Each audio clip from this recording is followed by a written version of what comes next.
Hello everybody, welcome to another daily dose of gaming news and all that good stuff. So let's get started. I didn't see anything like worth mentioning on the laptop department regarding CS, so the only thing I already covered is like the CPUs and GPUs for the laptop, some OLED screens coming out, and the fact that now they are trying to standardize like 14, 16 and 18 inch laptops, usually in the 16 by 10 ratio stuff, but basically this is it. So the new Ryzen 7000 series non-X versions, they already came out. I watched personally the hardware unbox and Gamers Nexus reviews, and I didn't see any more because basically from what I get, the consensus is all around the reviewers, from what I understand, which is basically 7000 are very good CPUs compared with the X versions. They are power limited in terms of TDP. They are cheaper. Basically, they are around 15% cheaper, I think, give or take. For example, the 7060 at the moment, the X version is around $300 MSRP, and supposedly the non-X version is like 230. And all these non-X versions, they bring coolers, so and the coolers are good as long as you don't try to overclock it. They do their job. No need to spend the extra money if you're on a budget. But yeah, they in like almost in every like application and gaming wise, they are relatively like 2 to 4% performance lower, so not much of a difference. That's mainly one of the reasons they launched the X versions first, to try to get their money's worth here, because these ones are more value oriented. But still, the platform itself, trying to get an upgrade on the AM5 platform is still a bit rough to go about it if you are on a budget, mainly because of the motherboards. They are still very expensive, and even the DDR5s, they are creeping, the value is creeping down, but still they are very expensive comparative to a DDR4. But at least we are getting some stuff here, lowering prices on the CPU side, and the performance wise, the difference is it's negligible for the normal user. And still, if you are on the budget, I recommend this ones. They might start coming down a little bit more on price, like in 2 months, maybe, when the 3D version cache versions of the CPUs come out. I'm not sure. We'll have to wait and see, because I think supposedly are going to launch in February, if not mistaken. I think that's the announcement they made.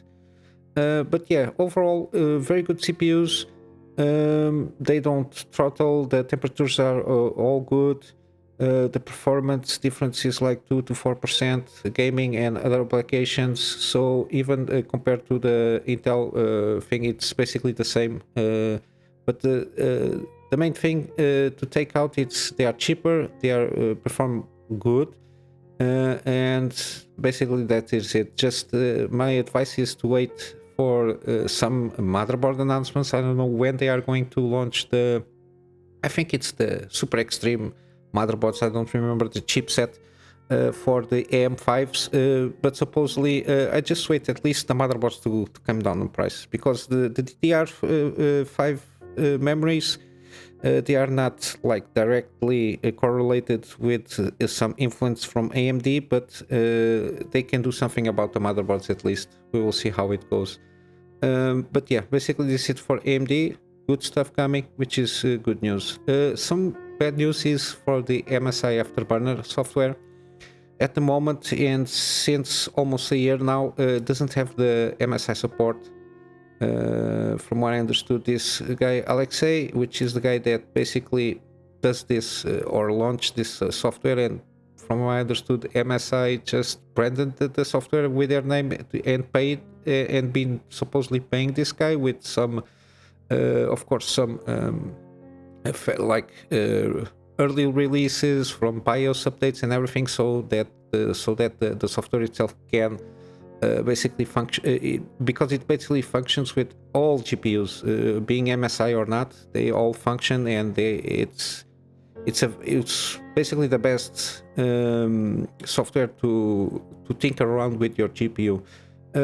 But mainly the fact that MSI, at least from what I understood, could not support it. It's because of sanctions imposed, like the Russia-Ukraine thing. That's basically, I think that's why they didn't manage to get around like supporting financially the guy, which is like his main income from his statements, from what I get. But there is like an update that they're trying to go around and solve this payment issue. We hope everything goes well and as soon as possible. So this is from like 1 day ago or two, yeah, like yesterday. Supposedly they are trying to solve this issue because or else the guy has to do other things to pay his bills, which is more than understandable. We hope everything gets okay, then solved as soon as possible, or else we might see MSI Afterburner dead in the water. But change a little bit here on the pace. Some good news. OBS now version 29. The OBS Studio has support, official support for RX 7000 and Intel Arc GPUs for AV1 GPU encoding, which is good because it was on beta, so everything was not like finalized. It already had for the RTX 40s because they like to spend money to get ahead on this kind of things first, which is understandable from a corporation standpoint.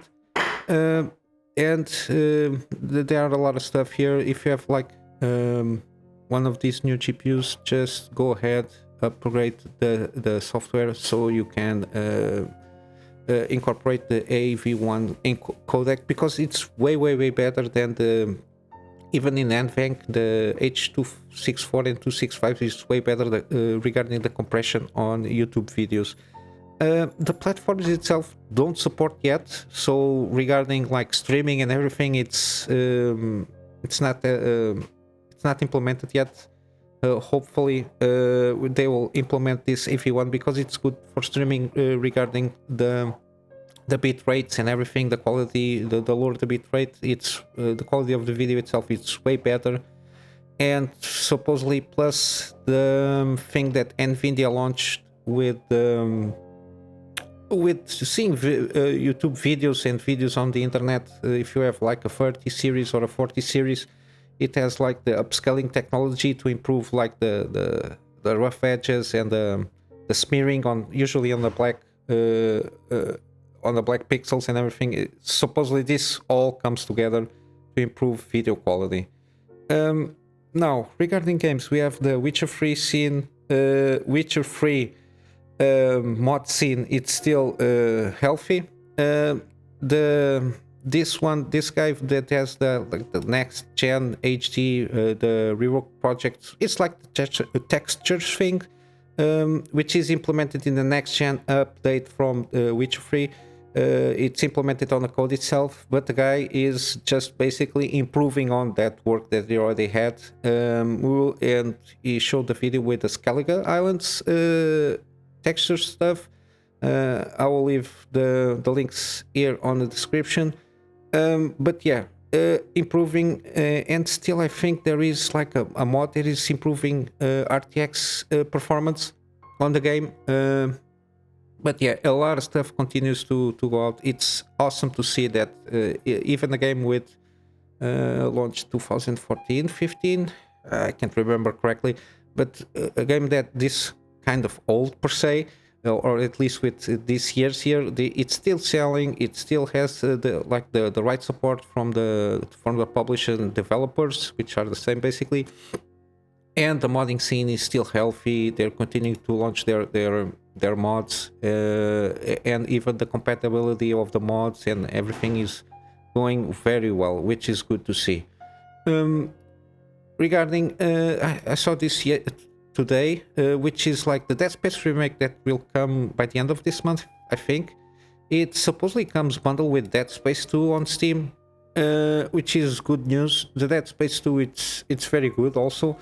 But of course, if they are making the Dead Space remake, at least it's good to see that they start working on Dead Space 2, and hopefully after that they will remake Dead Space 3, which was an abomination of a game. The story was all over the place. The gameplay was not good.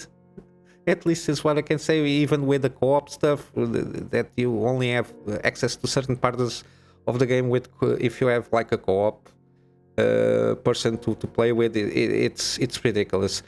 They went overboard with that. At the time, I think the co-op stuff was kind of a thing at the time when the game was supposedly to launch. But yeah, I don't like too much the Dead Space 2, the thingy with the unkillable alien.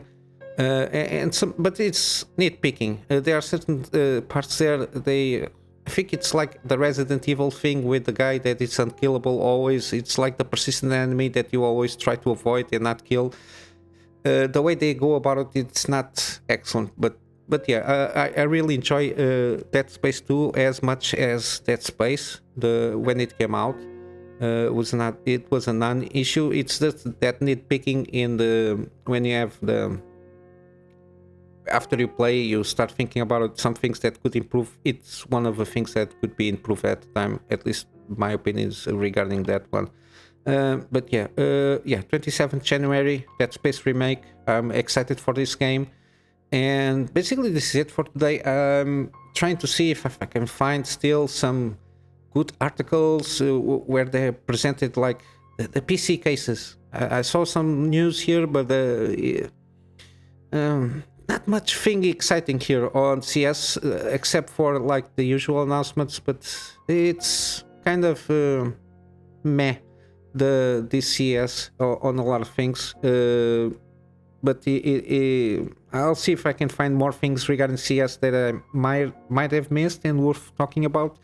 And basically this is how I'm going to wrap up. I don't want to overextend here. And I'm going to finish up with my Go Get Funding campaign for me to provide upgrading on my PC to provide better and more content for my clients. They are asking from some time now when I can provide like video stuff, video content from editing and create video stuff for them. And at the moment, of course, I cannot do that. This is one of the main reasons that I want to. I'm doing this Go Get Funding campaign. And of course, with my free spare time, I will continue doing my videos and probably resuming my gameplay series. And basically that's it, guys. I hope you have a wonderful day. I will see you in the next one. Till then, Kunamy Master out.